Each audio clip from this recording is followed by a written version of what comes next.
Hi everyone, I hope you all are doing really well. मैं भी बहुत बढ़िया हूँ, मज़े में हूँ। जैसा कि मैं आपसे हमेशा मदरहुड से रिलेटेड कुछ टिप्स शेयर करती हूँ, कुछ मैसेजेस शेयर करती हूँ। तो जो आज का मैसेज है और जो आज का वीडियो है वो डेडिकेटेड है एक प्री मेच्योर बेबी के ग्रोथ और डेवलपमेंट को लेकर। सो बेसिकली मैं एक प्री मेच्योर बेबी की मदर हूँ। मेरा जो बेबी था उसका बर्थ वेट था 1 kg, और उसके बाद जब वो पैदा हुआ तब उसका बर्थ वेट 1 kg था। उसके बाद वो वेट जो है वो कॉन्स्टेंटली बढ़ता गया। तो क्या चीज़ें मैंने फॉलो करी वो मैं आपके साथ आज शेयर करने वाली हूँ। आई होप कि वो टिप्स आपके बच्चों के भी काम आए। और अगर मुझसे कुछ मिस हो जाए तो आप कमेंट्स में ड्रॉप कर सकते हैं। सो बेसिकली एक प्री मेच्योर बेबी का जो शेड्यूल होता है, जब वो बॉर्न होता है और जब वो मतलब जो उसका पूरा एक डे का रूटीन होता है वो एक नॉर्मल बेबी से बिल्कुल ही अलग होता है। जैसे जब मेरा बेबी हुआ था, मेरा बेबी एक बेबी बॉय है, तो जब वो हुआ था तो मैंने उसे 1 महीने तक बाथ नहीं कराया था, मैंने उसे नहीं नहलाया था। बिकॉज़ वो बहुत ज़्यादा छोटा था, और जैसा कि मैंने आपको बताया कि वो सिर्फ 1 kg का ही था। तो डॉक्टर ने स्ट्रिक्टली हमें मना कर दिया था कि उसे 1 महीने तक ना तो नहलाना है, ना ही उसका मसाज करना है। तो हमने उसका वो पार्ट हमारे जो इनिशियल उसका फर्स्ट क्वार्टर जो घर पे कंप्लीट हुआ उसमें उसने वो चीज़ें नहीं देखी। जो सेकंड क्वार्टर हुआ, जब उसने 3 kg का वेट गेन कर लिया, उसके बाद ही उसने ब्रेस्ट फीडिंग भी स्टार्ट करी, और उसके बाद ही उसकी बाकी चीज़ें नॉर्मल बच्चों की तरह स्टार्ट हुई। तो इससे पहले मैं उसे ब्रेस्ट फीडिंग कैसे करवाती थी वो भी मैं आपको आज बताऊंगी, और उसमें मुझे क्या क्या चैलेंजेस आते थे वो भी मैं आपको बताऊंगी। तो जैसे कि आजकल मोस्टली आपने देखा होगा, बहुत सारी मदर्स को ये प्रॉब्लम रहती है कि ब्रेस्ट मिल्क जो है उसका प्रोडक्शन बहुत कम होता है यूजुअली मदर्स में, क्योंकि हम एक टेक एरा में रहते हैं। तो डिप्रेशन, एंजाइटी और टेक्नोलॉजी के हम काफ़ी क्लोज हैं। तो उसकी वजह से भी थोड़ा हमारा जो बॉडी का हार्मोनल सिस्टम है वो बहुत चेंज हो चुका है। तो यही प्रॉब्लम मेरे साथ भी थी कि मेरा भी जो ब्रेस्ट मिल्क का प्रोडक्शन था वो बहुत लो था। और क्योंकि मेरा बेबी जो था वो एक प्री मेच्योर बेबी है, तो मैं जब उसे ब्रेस्ट फीड करवाती थी तो वो ब्रेस्ट फीड मैं उसे डायरेक्टली अपने लैप में लेके, और आइडियल एक ब्रेस्ट फीडिंग पोजीशन में नहीं ब्रेस्ट फीड करवाती थी। मुझे उसके लिए जो ब्रेस्ट मिल्क है वो पंप करना पड़ता था खुद से ही।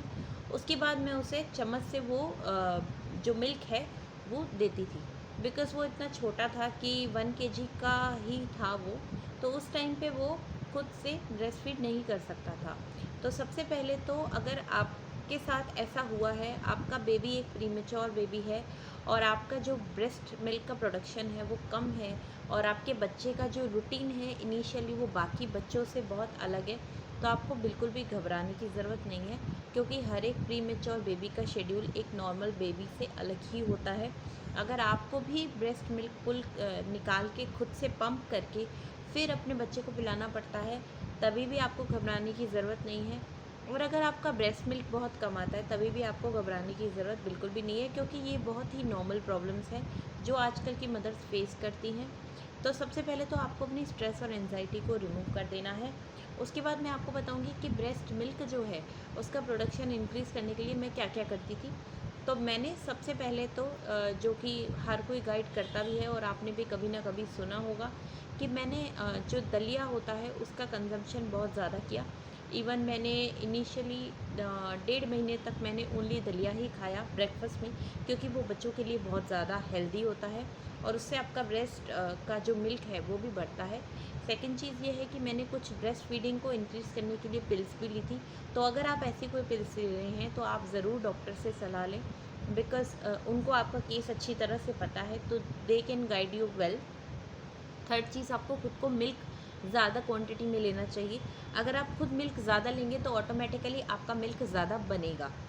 तो ये 3 चीज़ें तो मैं बिल्कुल डेडिकेटेडली फ़ॉलो किया करती थी। इसके अलावा भी मैं वैसी चीज़ें खाना पसंद करती थी जैसे कि ज़ीरा हो गया। तो इन इन टाइप की चीज़ों से ना आपका ब्रेस्ट मिल्क का प्रोडक्शन बढ़ेगा। तो इस टाइम पे ना अगर आप एक प्री मेच्योर बेबी की मदर हैं और आपका ब्रेस्ट फीड जो है वो बहुत कम है, तो आप कोशिश करें कि वो किसी तरीके से बढ़ जाए कुछ टिप्स को फॉलो करके। बिकॉज़ इस टाइम पे आपका बच्चा प्री मैच्योर है, तो उसके लिए सबसे ज़्यादा हेल्दी जो है वो आपका ही दूध है। और उसके अलावा मेरे बेबी के लिए डॉक्टर ने कुछ टैबलेट्स नहीं, मतलब सिरप जो आते हैं बच्चों वाले, विटामिन और आयरन के और कैल्शियम के, वो भी उसे कुछ रिकमेंड हुए थे, तो वो भी मैंने उसे कंटिन्यूअसली 6 महीने तक दिए थे। इसके अलावा मैंने उसे कुछ पाउडर्स दिए थे, जो कि मैंने डॉक्टर की रिकमेंडेशन से ही दिए थे। तो इस टाइप की रिकमेंडेशन आपको डॉक्टर्स देते हैं, क्योंकि जो प्रीमेच्योर बच्चे होते हैं उनके लिए एक नॉर्मल वेट पर आना भी एक चैलेंज होता है। तो ये आपके डॉक्टर ने जो आपको टैबलेट्स या पाउडर्स दिए हैं वो आपको रिकमेंड करने ही पड़ेंगे। कम से कम तब तक तो करने पड़ेंगे जब तक आपका बच्चा एक नॉर्मल वेट पे नहीं आ जाता। तो उसके बाद जब मेरा बेबी नॉर्मल वेट पे आ गया, तो उस फेज़ के बाद, यानी कि 3 महीने में जब वो 3 केजी का हो गया, उसके बाद ही मैंने उसका फर्स्ट वैक्सीनेशन भी करवाया। और उसके बाद ही मैंने उसकी बाकी चीज़ें भी करी, बाकी चीज़ों से इन द सेंस कि उसकी मसाज मैंने स्टार्ट करी, उसको मैंने नहलाना स्टार्ट किया। 1 महीने तक मैंने उसे नहीं नहलाया। उसके बाद मैंने उसे सेकंड और थर्ड मंथ में बिल्कुल जो वाटर्ड क्लॉथ होता है उससे हम उसका बाथिंग करवाते थे। 3 महीने बाद हमने उसे प्रॉपर पानी से नहलाना स्टार्ट कर दिया। तो अगर आपका भी एक प्री मैच्योर बेबी है, जिसके लिए आपको लग रहा है कि अब ये जो बेबी है ये प्री मैच्योर है, तो इसकी ग्रोथ कैसे होगी, तो आपको बिल्कुल भी घबराने की ज़रूरत नहीं है, क्योंकि एज़ पर द स्टैट्स बहुत सारे बच्चे अब प्री मैच्योर होने लगे हैं। और अगर आप ऐसी कोई प्रॉब्लम फेस कर रही हैं, तो आप मुझे रीच आउट कर सकती हैं वाया कमेंट्स। मैं जब भी आपके कमेंट्स देखूंगी तो I will for sure reply on those comments. और इसके अलावा भी आपका अगर और भी कुछ क्वेश्चन है जो कि प्री मैच्योर बेबी से रिलेटेड है, तो भी आप मुझसे पूछ सकती हैं। और इसके अलावा आप मेरे चैनल को फॉलो भी कर सकते हैं, ताकि आपको रेगुलरली टिप्स पता चलते रहें। मैं एक पूरी सीरीज़ लेकर आने वाली हूँ जो कि प्री मैच्योर बच्चों से ही रिलेटेड होगी, और मैं आपको अपनी पूरी जर्नी बताऊंगी कि मैंने कब क्या क्या किया और मेरे बेबी ने कौन सी एक्टिविटी किस मंथ में स्टार्ट करी। आई होप कि आप सबको उससे हेल्प मिले।